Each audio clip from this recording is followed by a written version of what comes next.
How to move songs in Spotify playlist. Hi everybody, welcome back to the channel. In today's video I'll guide you on how you can move songs in Spotify playlist, so make sure to watch the video till the end. If you'd like to move songs from your Spotify playlist, it's very simple. So let's say you've created a playlist and you listen to a song, you want to add that to your playlist. How do you do that? So to give you an idea, here you can see one of the playlists that I've created that is called songs that you want like.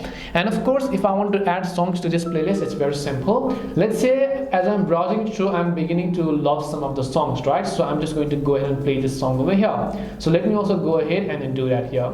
And let's say this is a song that I want to add to my playlist. I'm going to open this song page over here. What I need to do is just click the three dots option over here, hover over to add to playlist, and you will see the playlist that you created over here.